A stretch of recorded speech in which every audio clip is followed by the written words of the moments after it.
Howdy, howdy folks, and welcome back to Clap Car Revival. This week we're going to be doing something a little bit different. We're going to be focusing on the body, trying to work out this big old nasty dent we got in the roof, and then moving on to the other less serious ones. So a little update on the Galaxie, just because I haven't done anything on it here in a few weeks. It's running great. So I met somebody while I was out cruising around trying to work it through its paces. I met this old school mechanic at the grocery store. We get to chat, and he lives not very far from me. And he invited me over to his place. I go over, we look at some stuff. He helps me get the carburetor tuned in right. Some other stuff, gets the idle mixture and air and all that fun stuff.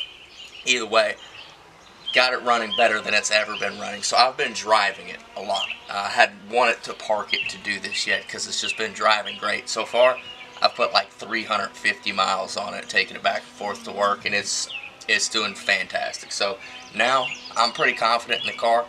It's time to start moving on to the body and making it pretty. So let's get to work. Okay, so I've literally never fired this tool over before. I just put it together, so I might screw this up a few times or it not go as well as it should, but we're gonna see. It's probably loud.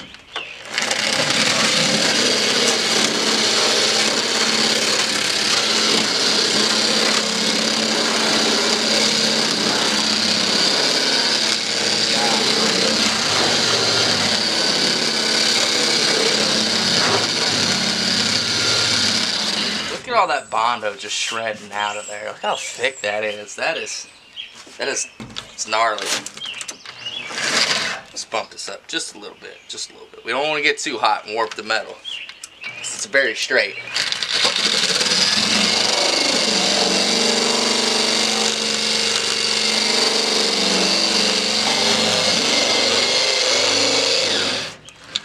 Wow.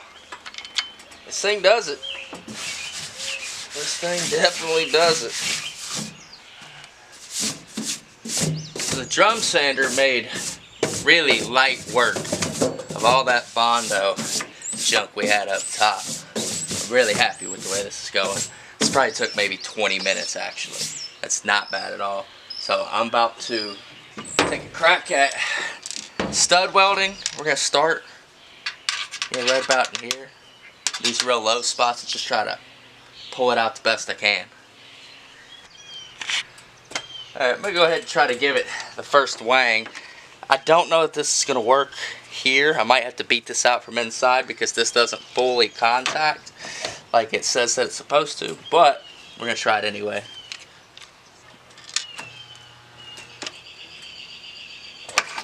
Okay.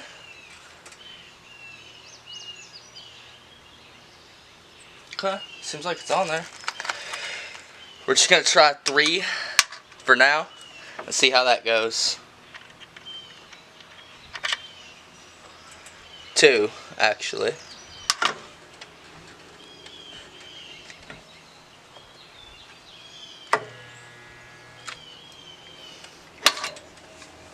Let's just see what that does. Alright, kind of moment of truth.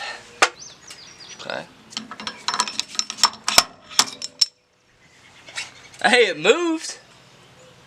Okay. It's just a matter of holding it. Why? Sweet.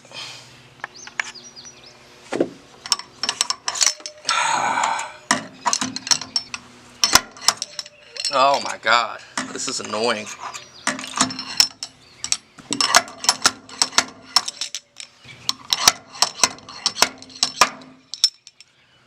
Oh, and that's not helping. I'm blowing holes in it. Or ripping holes in it, more accurately. So that's not what we're going for.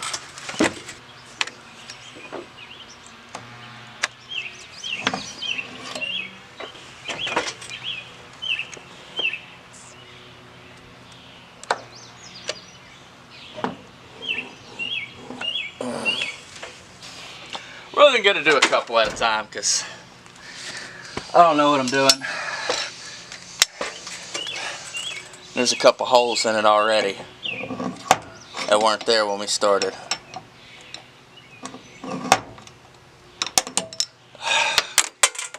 See, that's not what we're looking for. Jeez, man.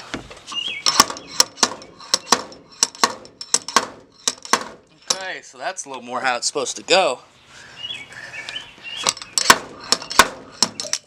Alright. Heck yeah, that makes me feel better.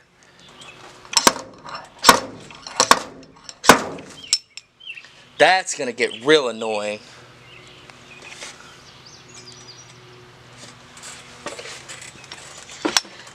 I may, you know, that makes sense.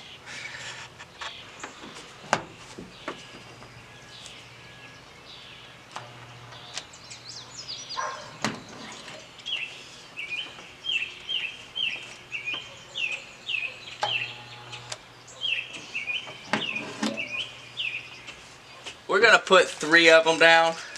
Not go too crazy. I feel like the reason I'm ripping these out is because I put a 5-pound weight on that 2-pound slide hammer, and it's probably pulling way too much, which would explain why there was no attachment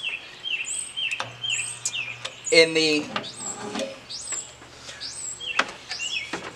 5-pound hammer that I bought.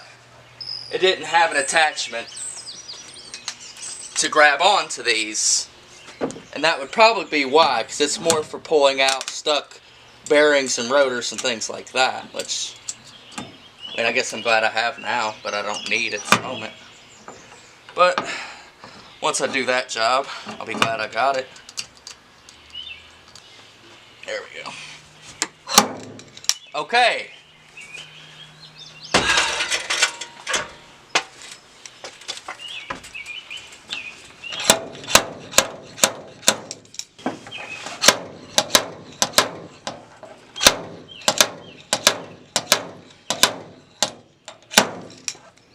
Still blowing them out.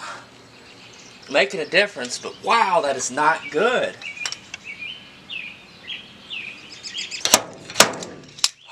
This sucks.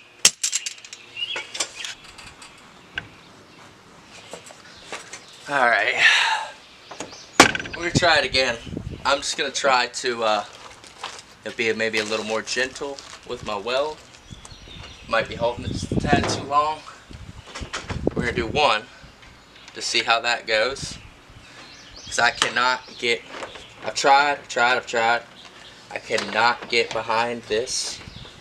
Most of the damage is behind kind of the roof frame.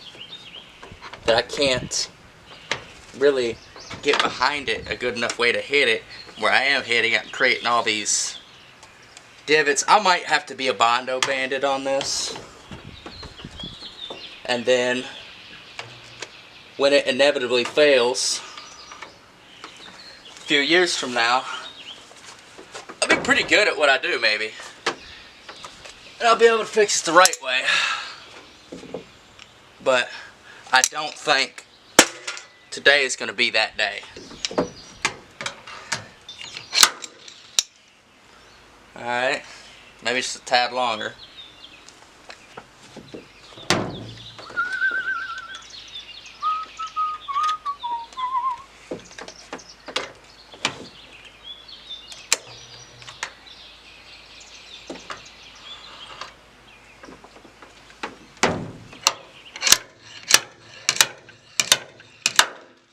Blew another hole in it. See, I make a little bit of progress and I rip a hole in it, and that's just not going to work. Gosh. Alright guys, so this isn't going as well as I hoped it would, so I'm going to get some fiberglass, some Bondo or something. We're going to do this the easy way. I've blown about 7 holes in it with the welder, trying to pull them out.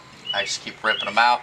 These right here, all this stuff right here is tucked up under a rail that we can't get any leverage, we can't get a hammer to.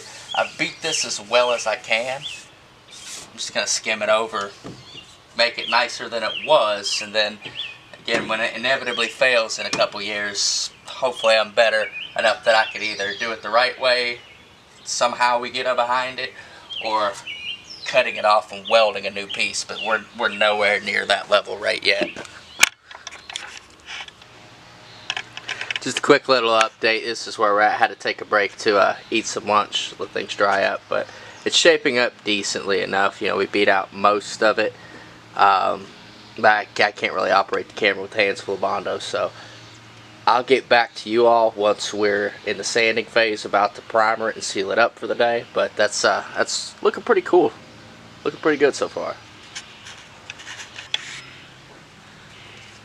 Alrighty, folks. Well, we're at the point where I'm ready to sand this about as flat as it wants to sand. Primer it so I can seal it up for the day. In retrospect, this was not the most efficient way to do this, but the biggest, nastiest crater on the car is smoothing out. So that at least makes me feel better. But what I should have done was just strip the whole roof and leveled from there, because I've got some action going on here. I'm gonna have to strip some of this, cover it back up. So, like most things I was doing, I have to do them twice, but I'm learning, and it's looking better. That's what counts.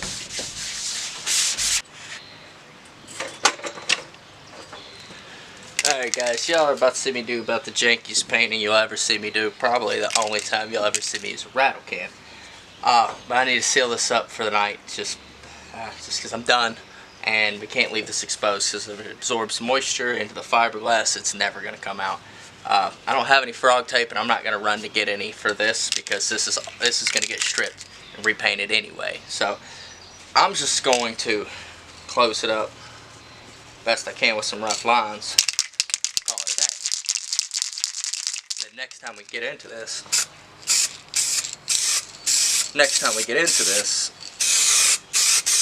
I will strip this whole roof, do all the fiberglass, and then we'll be painting things.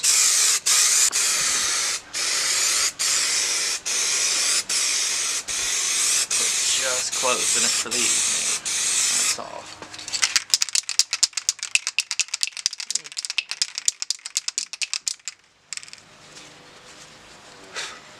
Dumbass.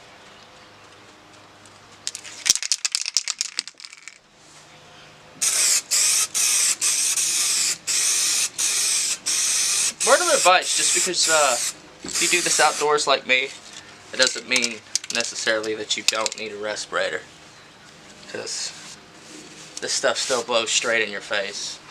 Bad move. Quick little update. So I've stripped the whole thing off. I haven't been keeping the camera with me because this is just a bear of a job. I'll do little updates, a little progress here throughout, but this roof is really bad. So I've had some decent success heating it and beating it, just really getting hot from the inside with a torch and just whack it with a hammer, put it out, you know, body hammer, and spray it cold so it snaps back or shrinks and holds its place. And it's doing pretty decent okay. I pulled most of the Bondo out that I put on, and I'm beating it somewhat straight, and then I'm going to skim coat the whole thing and primer it and leave it for the day. Got it looking a whole lot better. It's far from perfect. Can't get anything done with this. This is a problem area. Best I can do is I'm beating these as smooth as I can. We're just gonna fill it. But you know, all in all, it's a heck of a lot better than where we started.